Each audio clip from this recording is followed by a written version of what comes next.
నమస్తే, welcome to వి3 news. లక్ష్యం సమాజహితం. నేను మహేష్. ముందుగా వార్తల్లోని ముఖ్యాంశాలు. చంద్రబాబుపై సజ్జల రామకృష్ణారెడ్డి ఫైర్. తిరుపతిలో బాబు విశ్వరూపం ప్రదర్శించారని విమర్శ.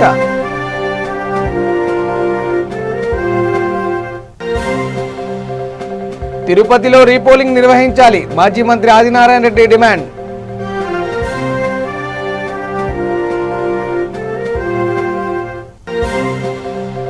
కడప జిల్లాలో స్పందన పోర్టల్పై అవగాహన కార్యక్రమం. సిబ్బందికి పలు సూచనలు చేసిన జిల్లా అధికారులు.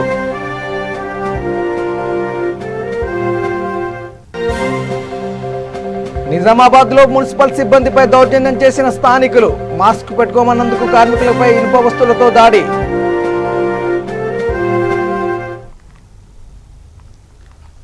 ఇక డీటెయిల్ చూస్తే, వైసీపీ అధికారంలోకి వచ్చిన తర్వాత జరుగుతున్న మొదటి ఉప ఎన్నిక ఎటువంటి ప్రలోభాలు లేకుండా ప్రశాంతంగా ముగిసిందని వైసీపీ రాష్ట్ర ప్రధాన కార్యదర్శి సజ్జల రామకృష్ణారెడ్డి అన్నారు. తిరుపతిలో చంద్రబాబు తన విశ్వరూపం ప్రదర్శించారని, చంద్రబాబు కుట్రపూరితంగా ఆలోచించడానికి అలవాటు పడ్డారని ఆయన విమర్శించారు. తిరుపతిలో ఆయన మీడియాతో మాట్లాడుతూ దొంగ ఓట్లు వేశారన్న ఆరోపణలు తీవ్రంగా ఖండించారు. హేయమైన దుర్మార్గమైన చర్యలకు చంద్రబాబు పాల్పడుతున్నారని విమర్శించారు. మేము అధికారంలోకి వచ్చాక, వైఎస్ఆర్ కాంగ్రెస్ పార్టీ అధికారంలోకి వచ్చాక ఈ ఉప ఎన్నిక జరుగుతుంది. తొలిసారి జరుగుతున్న పార్లమెంటు ఉప ఎన్నికలో గతంలో ఎన్నడూ లేని విధంగా చిన్నపాటి ఇది కూడా లేకుండా, ఎక్కడ శాంతి భద్రతల సమస్య రాకుండా, ఎలాంటి ప్రలోభాలకు గురి చేయకుండా, అంటే డబ్బు పంపకము, మద్యము ఇలాంటివి లేకుండా, ఓటర్లు తాము ఏమనుకున్నారో, వాళ్ళ మనసులో ఏముందో అది బ్యాలెట్లో ప్రతిబింబించేలాగా అవసరమైన వెసులుబాటు కల్పిస్తూ, ఎలాంటి ప్రలోభాలు లేకుండా అధికారంలో ఉన్న వైఎస్ఆర్ కాంగ్రెస్ పార్టీ, అంటే మా పార్టీ, మా అధినేత జగన్మోహన్ రెడ్డి గారి ఆయన పాటించే విలువలు వీటిని దృష్టిలో పెట్టుకొని దేశానికే ఒక మార్గదర్శకంగా ఉండే రకంగా ఈ ఎన్నికలు ప్రశాంతంగా జరిగేట్టు, పోలింగ్ ప్రశాంతంగా జరిగేట్టు అన్ని ఏర్పాట్లు చేయడంలో ప్రభుత్వానికి మా పార్టీ వైపు నుంచి కూడా సహకారం అందించారు. అందరూ గమనించారు. దీనికి ముందు మున్సిపల్ ఎన్నికలు, దానికి ముందు పంచాయతీ ఎన్నికలు, మున్సిపల్ ఎన్నికల తర్వాత ఎంపీటీసీ, జెడ్పీటీసీ ఎన్నికలు జరిగాయి. రిజల్ట్స్ రావాలని బహుశా గతంలో పోలిస్తే ఇంత ప్రశాంతంగా ఎప్పుడూ ఎన్నికలు జరగలేదని సర్వత్రా వినిపిస్తున్న మాట. అలాగే ప్రజలు స్వేచ్ఛగా తాము ఓటు వేస్తే, తాము ఎవరికి వేయాలనుకున్నారో వాళ్ళ విచక్షణతో వేసిన ఓటు ఫలితం ఎట్లుంటుందో బాగా పనిచేస్తే ఆల్రెడీ ఆ తీపి రుచి మాకు కూడా పార్టీకి కూడా తెలిసింది. జగన్మోహన్ రెడ్డి గారు అమలు చేసిన బ్రహ్మాండమైన పథకాలు అయితేమి, ఆయన చూపిన అభివృద్ధి పాట, సమాజాన్ని మొత్తం సంస్కరణ దిశగా మార్చిన 20 నెలల్లో ఆ చర్యలు, ఆయన తీసుకున్న చర్యలు అయితేమి, ఇవన్నీ కలిసి తొలిసారి ఒక సానుకూల ఓటుతో ఒక బ్రహ్మాండంగా మేము సెలబ్రేట్ చేసుకునే మూడ్లో ఉన్నాము. అదే మూడ్లో కంటిన్యూ అవుతుంది. ఎక్కడైనా ప్రజాస్వామ్యంలో ప్రజలను నమ్ముకుంటే, ప్రజలకు సేవ చేస్తే ఫలితం ఎలా ఉంటుందో ఇక్కడ కనపడుతుంది. వాళ్ళ సమస్యలు తెలుసుకొని తీరిస్తే ఫలితం ఎలాగా ఉంటుంది ఇప్పుడు తెలిసింది. మొన్నటి ఎన్నికల్లో, స్థానిక సంస్థల ఎన్నికల్లో తిరుపతి లోక్సభ ఉప ఎన్నిక జరుగుతోంది, పోలింగ్ జరుగుతోంది. అందరూ గమనిస్తూనే ఉన్నారు. బహుశా తొలిసారి మేము అధికారంలోకి వచ్చాక, వైఎస్ఆర్ కాంగ్రెస్ పార్టీ అధికారంలోకి వచ్చాక ఈ ఉప ఎన్నిక జరుగుతోంది. తొలిసారి జరుగుతున్న పార్లమెంటు ఉప ఎన్నికలో గతంలో ఎన్నడూ లేని విధంగా చిన్నపాటి ఇది కూడా లేకుండా, ఎక్కడ శాంతి భద్రతల సమస్య రాకుండా, ఎలాంటి ప్రలోభాలకు గురి చేయకుండా, అంటే డబ్బు పంపకము, మద్యము ఇలాంటివి లేకుండా, ఓటర్లు తాము ఏమనుకున్నారో వాళ్ళ మనసులో ఏముందో అది బ్యాలెట్లో ప్రతిబింబించేలాగా అవసరమైన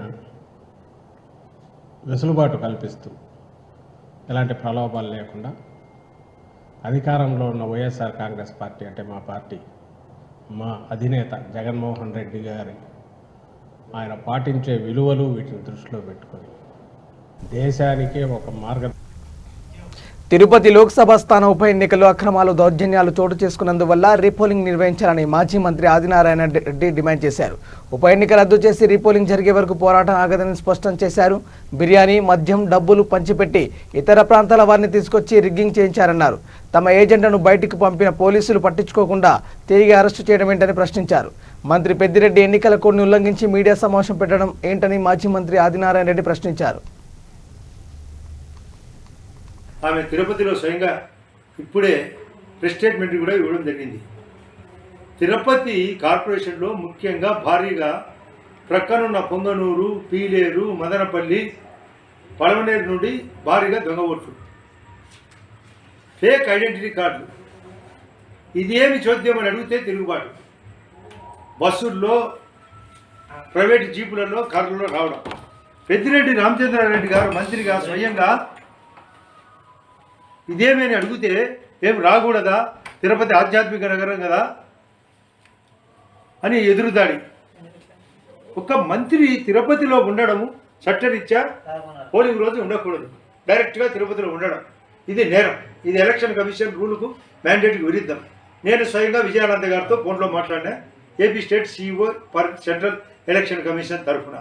ఆయన కూడా చెప్తున్నాడు, నాకు విజువల్స్ ఏమన్నా ఉంటే పంపంటే పంపడం కూడా జరిగింది. చాలా ఎన్నెన్ని విజయాలు ప్రతి టీవీ ఛానల్లో ఫేక్ ఓట్ల గురించి పూర్తిగా ఖండించి చెప్తున్నారు. ఇది దొంగ ఓట్లు, దొంగ ఓట్లు, దొంగ ఓట్లు, దొంగ ఓట్లు అని. దీన్ని పూర్తిగా తిరుపతి ఉప ఎన్నికను, ముఖ్యంగా తిరుపతి అసెంబ్లీ సెగ్మెంట్ను రీపోల్ జరపాలి. భారీ ఫేక్ పోలింగ్, తిరుగుబాటు చర్య. అసలు అయిన పోల్ ఓట్లలో మెజారిటీ ఓట్లు ఫేక్ ఓట్లు స్వయంగా పట్టుకోవడం జరిగింది. టీడీపీ అభ్యర్థిని పనబాగలక్ష్మి గారు స్వయంగా చొక్కా లాక్కొని ఇద్దరిని లోపలికి తీసుకొని వచ్చి పోలీసులకు అప్పచెప్తే వాళ్ళు పోలింగ్ స్టేషన్లు కూడా తీసుకోవడం జరిగింది. అదే కాకుండా మా అభ్యర్థిని కూడా సెంట్రల్ ఎలక్షన్ కమిషనర్కు, స్టేట్ ఎలక్షన్ కమిషనర్కు, రిటర్నింగ్ ఆఫీసర్కు, జిల్లా కలెక్టర్లు ఇద్దరికీ ఎస్పీ గారితో కూడా స్వయంగా ఫోన్లో మాట్లాడమని చెప్తే ఆమె స్వయంగా ఫోన్లో మాట్లాడినట్టు మరిగి తిరిగి సమాధానం చెప్పింది. మా ఢిల్లీ పెద్దలు కూడా సెంట్రల్ ఎలక్షన్ కమిషన్ సుశీల్ చంద్ర గారితో కూడా మాట్లాడితే తగిన చర్య తీసుకుంటా అంటున్నాడు అని చెప్పడం జరిగింది. దీని అన్నింటినీ దృష్టిలో పెట్టుకొని తిరుపతి ముఖ్యంగా అన్ని మున్సిపాలిటీల్లో రీపోలింగ్ జరపాలి. కనీసము తిరుపతి అసెంబ్లీ రీపోల్ ఖచ్చితంగా జరిపి తీరాలి. దీన్ని తీవ్రంగా తీసుకోవాలి. పెద్దిరెడ్డిని బర్తరఫ్ చేయాలి. ఈరోజు తిరుపతి ఉప ఎన్నిక ప్రభుత్వం ఏర్పాటు చేసిన స్పందన్ పోర్టల్పై కడప జిల్లాలో అవగాహన శిక్షణ కార్యక్రమాన్ని నిర్వహించారు. కలెక్టర్ కార్యాలయంలో జరిగిన ఈ కార్యక్రమంలో అధికారులు సిబ్బందికి పలు సూచనలు, సలహాలు ఇచ్చారు. పోర్టల్లో చిన్నపాటి మార్పులు చేయడం జరిగిందని జిల్లా అధికారులు తెలిపారు. సమస్యలను పరిష్కరించేలా ఈ స్పందన పోర్టల్ను ప్రవేశపెట్టామని, ఎక్కడ నుంచి ఫిర్యాదు చేసినా నేరుగా అధికారికి తెలియజేసేలా ఈ పోర్టల్ని రూపొందించడం జరిగిందని వివరించారు. దానికి సంబంధించి ఏ చేంజెస్ అయితే చేశారు అనేది మీకు డీటెయిల్డ్ గా ఇక్కడ చెప్పడం జరుగుతుంది. It's very simple and self understanding issue ఉంది. కాకపోతే దానికి ఉన్న ఇంపార్టెన్స్, డెప్త్ మీకు అర్థం అవ్వాలి అని చెప్పని ఈరోజు వర్క్షాప్ పెట్టి చెప్పి ఒకసారి దాని మీద ఉన్న ఫోకస్ ఏంటి అనేది మీకు చాలా సీరియస్నెస్ దాని వెనకాల ఉండేది తెలియపరచాలన్న ఉద్దేశంతోనే దీనికి ఒక హాఫ్ డే కేటాయించి, in spite of the prevailing tense situation still ఒక హాఫ్ డే దీనికి ఇయర్ మార్క్ చేసి డిస్ట్రిక్ట్ ఆఫీసర్స్ అందరినీ మేము ఇక్కడ పిలిచాము అంటే మీకు ఈ టైంకి the focus of this you should understand. Old Spandana పోర్టల్లో ఉండే గ్రీవెన్సెస్ కూడా కంప్లీట్ రిడ్రెస్ అయ్యేంత వరకు అవి కూడా అలానే రిజిస్టర్ అయి ఉంటాయి. సో దానికి కూడా వాళ్ళు సపరేట్ గా ఇచ్చారు. ఓల్డ్ స్పందన పోర్టల్ చూసుకోవడానికి కూడా దాంట్లోనే పెట్టడం జరిగింది. ఒకే పోర్టల్లో any grievance can be uploaded. It can be uploaded in any different form. So ఎక్కడి నుంచి అప్లోడ్ చేసినా, ఏ విధంగా అప్లోడ్ చేసినా కన్సర్న్ హెచ్ఓడీకి అవన్నీ కూడా ఫార్వర్డ్ అయ్యి వస్తాయి. మళ్ళీ కూడా ఫర్దర్ గా కూడా ఇదే విధంగా మళ్ళీ ఇప్పుడు ఈ న్యూ పోర్టల్ మీద కూడా ఫీడ్బ్యాక్ తీసుకోవడం జరుగుతుంది. ఇప్పుడు నవ్వు కొత్తగా వాటిని పరిశీలించే పరిస్థితి ఉండాలి. సో పాత స్పందన మన దగ్గర ఒక హెచ్ఓడి లెవెల్కి వస్తుంది, డిస్ట్రిక్ట్ లెవెల్లో. డాక్యుమెంట్ అప్లోడ్ మనం పరిష్కారం చేస్తున్నామంటే ఏదైతే it is resolving or rejecting దానికి సంబంధించిన డాక్యుమెంట్స్ మనం అప్లోడ్ చేయాలంటే డాక్యుమెంట్ అప్లికేషన్ spandana.ap.gov.in లో వెళ్తే పైన మీరు చూసుకుంటారు. ఒకటి వచ్చి ఆఫీసర్ లాగిన్ అని ఉంటుంది, ఇంకోటి వచ్చి సిటిజన్ లాగిన్ అని. సిటిజన్ లాగిన్లో వెళ్ళేసిన ఆధార్ నెంబర్ ఇచ్చేసి నేను రిజిస్టర్ చేసుకోవచ్చు. దానికి రైట్ సైడ్ ట్యాబ్లో యూజర్ లాగిన్ వచ్చి సిటిజన్ అది గ్రీవెన్స్ పెట్టాలనుకుంటే అది చేసుకోవచ్చు. మనకు కావాల్సింది ఆఫీసర్ లాగిన్ రిపోర్ట్ ఉన్నాయి. తర్వాత ఇంతకుముందు DRM అని చెప్పాను, AMS అలర్ట్స్ మేనేజ్మెంట్ సిస్టమ్. అంటే మీడియాలో మనకి ఏమైనా వచ్చిన అడ్వాన్స్ న్యూస్ ఏమైనా ఉంటాయి కదా, ఏదైనా పాయింట్ మీద AMS డాష్ బోర్డ్లో ఉంటాయి alerts management system. That is available on top. My dash బోర్డ్లో మీకు ఇక్కడ చూడండి, left side my work list అని ఉంది, right side my dash board. My work లిస్ట్లో మీకు సోర్స్ అంటే మనకి ఏ సోర్స్ నుంచి మనకి గ్రీవెన్స్ వచ్చింది there are categorised SMS grievances, స్పందన, GSWSలో వెళ్ళేసి ఎవరైనా చేశారు ఆ ఆఫీస్లో GSWSలో, లేదంటే CMO call centre government call చేసి గ్రీవెన్స్ రిజిస్టర్ చేశారు, వీటిలో వస్తారంట. ఇక ఓవైపు కరోనా విజృంభిస్తుంటే జనాలు మాత్రం ఏ భయం లేకుండా తిరుగుతున్నారు. మాస్కులు, భౌతిక దూరం పాటించాలని అటు ప్రభుత్వాలు ఇటు అధికారులు మొత్తుకుంటున్నా పట్టించుకోవడం లేదు.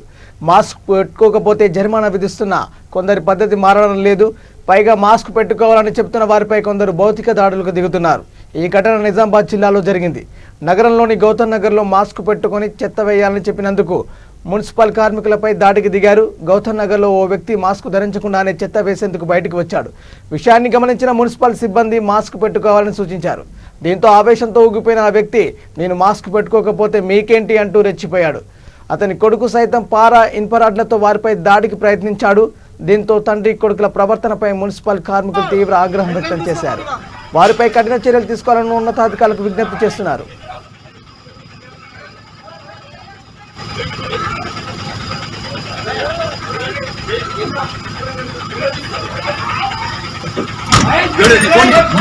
వీడియోలో రాయన వీడియో పోనీ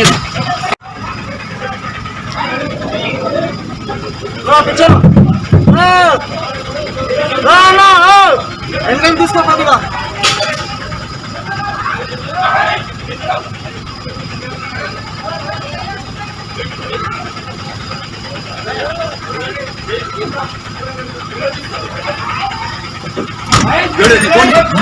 వీడియోలో రాయన వీడియో పోనీ.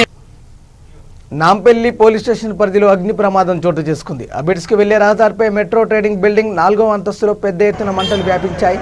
సమాచారం అందుకున్న ఫైర్ సిబ్బంది అక్కడకు చేరుకుని మంటలు ఆర్పివేశారు. షార్ట్ సర్క్యూట్ కారణంగా ఈ ప్రమాదం జరిగి ఉంటుందని అధికారులు భావిస్తున్నారు. ఈ ఘటనలో పెద్ద ఎత్తున ఆస్తి నష్టం సంభవించింది.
ఇక ఎండ తీవ్రత ఎక్కువ ఉన్నందువల్ల సమయాన్ని తగ్గించాలని, పని తక్కువ సమయంలో పూర్తి చేసుకునేలా వెసులుబాటు కల్పించాలని కృష్ణా జిల్లాలో ఉపాధి హామీ కూలీలు ఏపీఓని కోరారు.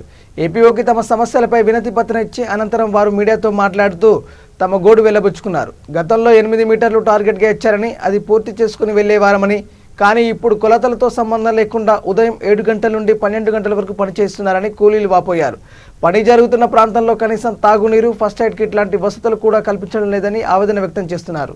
సమయాన్ని బాగా ఎక్కువగా ఉండడం వలన ఎండలో పని చేయలేము అని చెప్పి ఏపీఓ గారిని ఎంత రిక్వెస్ట్ చేసినా కానీ సస్య మేర కుదరదు, అంతవరకు టైం చిక్కినంత వరకు పని చేయాల్సిందని చెప్పి గట్టిగా చెప్తున్నారు. దీన్ని ఏదైనా సడలింపులు చేసి మాకు న్యాయం చేయవలసింది కోరుతున్నాం. ఉదయం 7 గంటల నుంచి సాయంత్రం మధ్యాహ్నం 12 గంటల వరకు పనిచేయమని చెప్పి ఏపీఓ గారు చెబుతున్నారు. రోజు ఎవరో ఒకరు అస్వస్థతకు గురయ్యి పడిపోతూనే ఉన్నారు. ఈరోజు గురుముచ్చు లక్ష్మి అనే ఆవిడ పడిపోవడం మూలంగా హాస్పిటల్కి తీసుకొచ్చాము. దీని గురించి అధికారులు ఏదన్నా చర్యలు తీసుకుని మాకు టైంలో సడలింపులు కల్పించవలసింది కోరుతున్నాం. కనీస వసతులు కూడా కల్పించట్లేదు ఏపీఓ గారు. మాకు నీడ ఏర్పాటు చేయటం కానీ, వాటర్ సప్లై కానీ, ఫస్ట్ ఎయిడ్ బాక్స్ కానీ ఏమీ అక్కడ పని దగ్గర చూపించకుండా మేము రిక్వెస్ట్ చేసి అడిగినా కానీ నువ్వు చేసే చెయ్యి లేకపోతే మానేసేయి అని చెప్పి బెదిరిస్తున్నారు. అంతకుముందు నేను ఒకసారి కాల్ చేసి సార్ ఇలా 8 గంటల వరకు చేయలేకపోతున్నాము, మాకు చాలా రిస్క్గా ఉంటుందని చెప్పి అడిగితే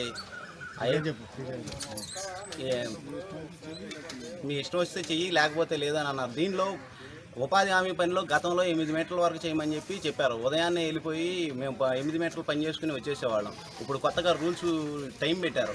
ఈ టైం ఉందా లేదా సార్, మాకు ఉంటే కనుక లిఖితపూర్వకంగా రాసివ్వండి అని అడిగితే మేము లిఖితపూర్వకంగా రాసివ్వము, నీ ఇష్టం వస్తే చెయ్యి లేకపోతే మానేసుకోమని చెప్పి చెప్పేస్తున్నారు. ఇలా పనిచేసేటప్పుడు చాలామంది గతంలో కూడా పడిపోయారు. కాకపోతే ఈ పరిస్థితి విషంగా ఉండటం వలన హాస్పిటల్కి తీసుకొచ్చాం.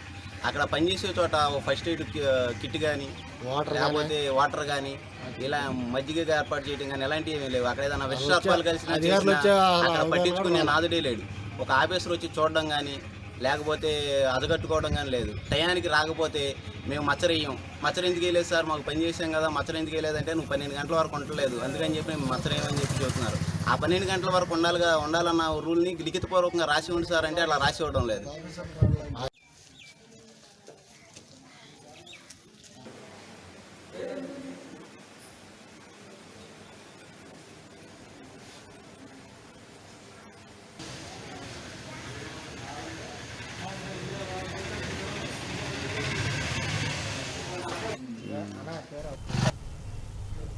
పెళ్లి చేసుకుని మోసం చేసిన భర్త ఇంటి ముందు మహిళా ధర్నాకు దిగిన ఘటన సికింద్రాబాద్ చిలకలగూడ పిఎస్ పరిధిలో చోటు చేసుకుంది. చిలకలగూడ కేశవ్కు పావనికి 8 ఏళ్ల క్రితం పెద్దల సమక్షంలో వివాహం జరిగింది. పెళ్లి జరిగిన సంవత్సరంలోపే కేశవ్ దుబాయ్కి వెళ్లిపోయాడు. 6 ఏళ్ల తర్వాత తిరిగి వచ్చిన భర్త భార్యను పట్టించుకోకపోగా వేధింపులకు దిగాడు. మరో మహిళతో పెళ్లికి సిద్ధమయ్యాడు. బాధితురాలపై లేనిపోని నిందలు పెడుతూ రహస్యంగా ఆమె ఫోటోలు వీడియోలు చిత్రీకరించి యూట్యూబ్లో పెడతానని బెదిరింపులకు దిగినట్టు తెలిపారు. వివాహ సమయంలో 20 తులాల బంగారం, నగదు తన కుటుంబ సభ్యులు ఇచ్చారని తెలిపిన పావని తనకు తన కుమారుడికి న్యాయం చేయాలని డిమాండ్ చేశారు. బాధితురాలకి మద్దతుగా మహిళా సంఘాల నాయకురాలు ధర్నాలో పాల్గొన్నారు.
పావనికి న్యాయం కావాలా, న్యాయం లేదని బాధపడుతుందనుకు బాగా అర్థం.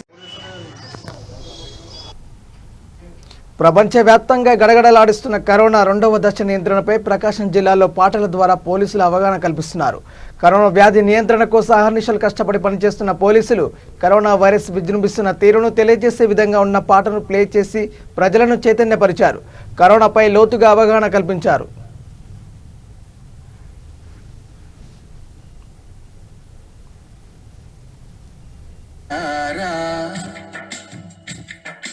ఎక్కడో పుట్టి ఎక్కడో పెరిగి ఇక్కడే చేరింది మహమ్మారి రోగమొక్కటి. ఎక్కడి వాళ్ళు అక్కడే ఉండి ఉక్కు సంకల్పంతో తరుముదాము దాన్ని బయటికి. We will stay at home. We will stay at home. We stay safe. We will stay at home. We will stay at home. We stay safe.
ఇక సంగారెడ్డి జిల్లా నారాయణఖేడ్ మండలంలోని రాయకల్లో కరోనాతో ఓ వ్యక్తి దుర్మరణం చెందారు. గ్రామానికి చెందిన ఉప్పరి అంజయ్య సాగర్కు 3 రోజుల క్రితం కరోనా పాజిటివ్గా నిర్ధారణ అయింది. అయితే కరోనా వ్యాధి వచ్చిందన్న బెంగ పెట్టుకున్నాడు. ఈ క్రమంలో అంజయ్య గుండెపోటు వచ్చి మరణించాడు. అతడికి స్థానికులు కరోనా నిబంధనల మేరకు అంత్యక్రియలు నిర్వహించారు.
యాదాద్రి భువనగిరి జిల్లా మోత్కూరులో దొంగలు బీభత్సం సృష్టించారు. మెయిన్ రోడ్డుపై ఉన్న సునీత వైన్స్లో చొరబడి 15,000 రూపాయల నగదు విలువైన మద్యం బాటిల్ను అపహరించారు.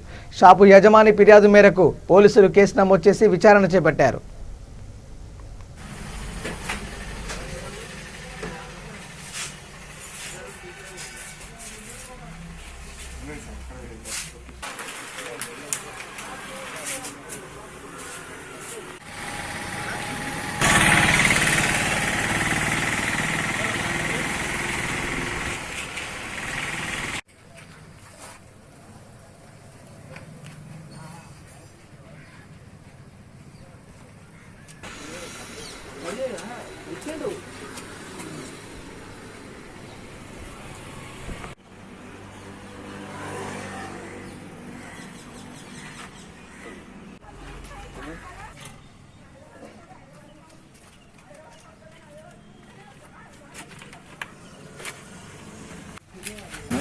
పని చేసినాక పోలీసుకునే వాళ్ళు పొందగాలు వచ్చేసేవాళ్ళు చేశారు. వాళ్ళు అయ్యారు దొంగలు పడ్డారు. కౌంటర్స్కి సందులో పడ్డారు. 10,000 రూపాయల డబ్బులు దాకా పోయినాయి. 5-6 ఫుల్ బాటలు పోయినాయి. పోలీసు వాళ్ళు ఎంక్వైరీ చేస్తారు సార్. అది సొంత పెంచండి, మోత్కూరు సొంత పెంచండి. షాప్ 9 గంటలకు షాప్ బంద్ చేసినాము. బంద్ చేసినాక పోలీసుకునే వాళ్ళు పొందగాలు వచ్చేసేవాళ్ళు చేశారు. వాళ్ళు అయ్యారు దొంగలు పడ్డారు. కౌంటర్స్కి సందులో పడ్డారు. 10,000 రూపాయల. బులెటిన్ ముగించే ముందు హెడ్లైన్స్ మరోసారి. చంద్రబాబుపై సజ్జల రామకృష్ణారెడ్డి ఫైర్. తిరుపతిలో బాబు విశ్వరూపం ప్రదర్శించారని విమర్శ.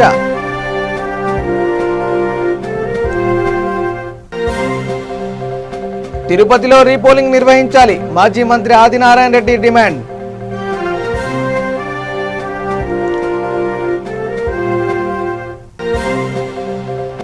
కడప జిల్లాలో స్పందన పోర్టల్పై అవగాహన కార్యక్రమం, సిబ్బందికి పలు సూచనలు చేసిన జిల్లా అధికారులు.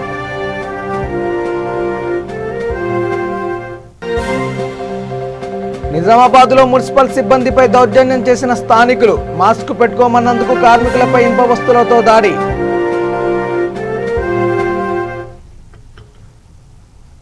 ఇవి bulletin updates. Keep watching V3 news. లక్ష్యం సమాజహితం. నమస్కారం.